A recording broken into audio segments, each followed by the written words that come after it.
China can destroy U.S. targets in space. That's according to a new Pentagon report. Carnival in Italy has a surprise guest.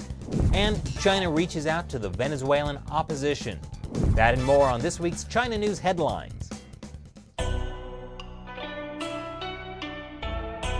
This is China Uncensored. I'm Chris Chappell. Subscribe to our YouTube channel for the latest China news and click the notification bell so you get an alert each time we publish a new episode.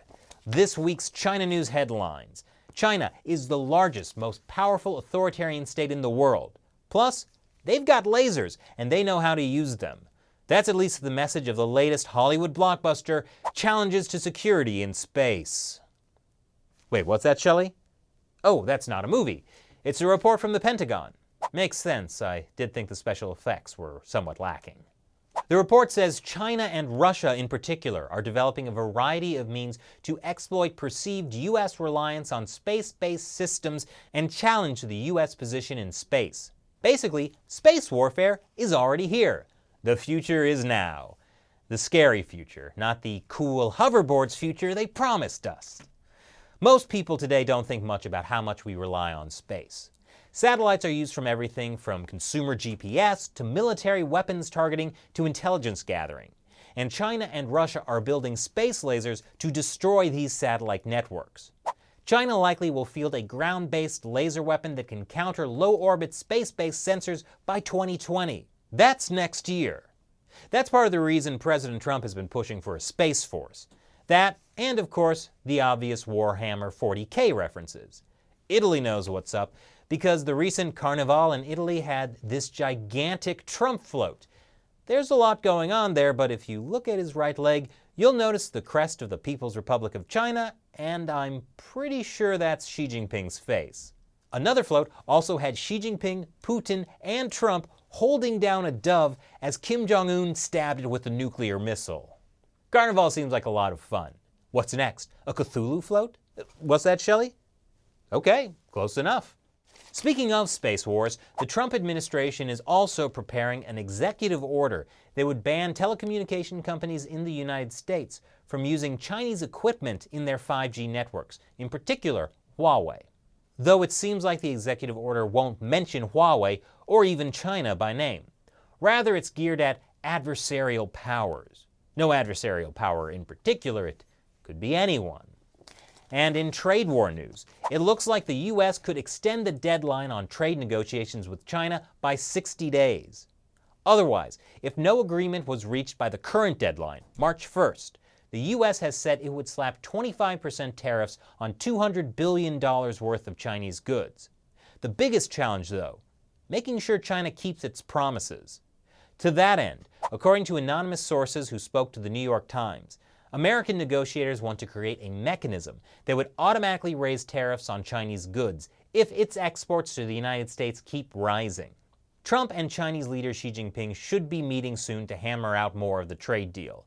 And something tells me Trump may be getting a slightly frostier welcome compared to the last time he was in the Forbidden City. That was in 2017, before he launched the trade war. The Chinese regime has been propping up the dictator of Venezuela, Nicolas Maduro, with money, weapons, and surveillance technology. The only problem, other than that not being cool, is that now this guy, Juan Guaido, has declared himself interim president, and most of the world is backing him. Man, he looks like Obama.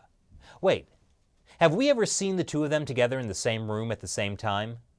Come to think of it, I've never seen Batman and Shelley in the same room at the same time. I wonder. What's that, Shelley? Oh? Oh, really? But anyway, China has given big loans to Venezuela, about $20 billion worth. They're supposed to pay that back in oil. And if Maduro goes down, which seems more and more likely, the Chinese regime is going to want to make sure Guaido doesn't renege on those agreements, or do what the new Prime Minister of Malaysia has done, and cancel a whole bunch of Chinese investment deals. For Guaido's part, he needs China to switch from supporting Maduro to him if he wants to get into power. And according to the Wall Street Journal, Chinese diplomats have held debt negotiations in Washington in recent weeks with representatives of Juan Guaido. I can't imagine Maduro will be dancing much longer.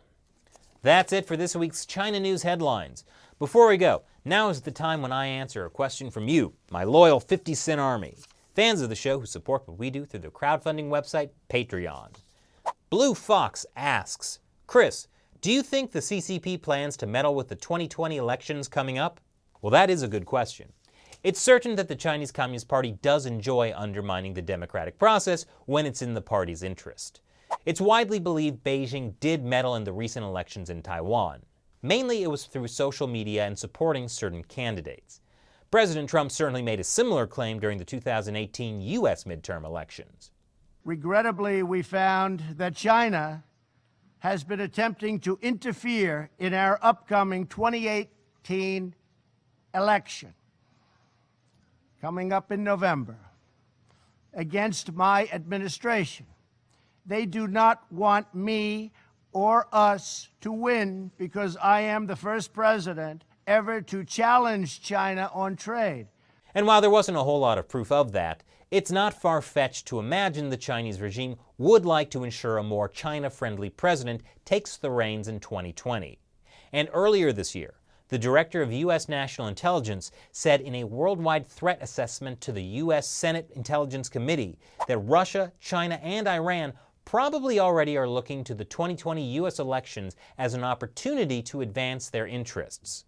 Specifically, he wrote they will use online influence operations to try to weaken democratic institutions, undermine U.S. alliances and partnerships, and shape policy outcomes in the United States and elsewhere. So a lot to look forward to, besides the normal chaos of the U.S. election cycle. Thanks for your question, Blue Fox. And thank all of you for your support. It's contributions from viewers like you that keep China Uncensored going.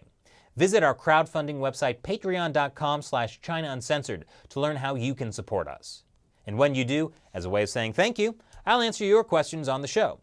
Thanks for watching China Uncensored. Once again, I'm your host, Chris Chappell. See you next time.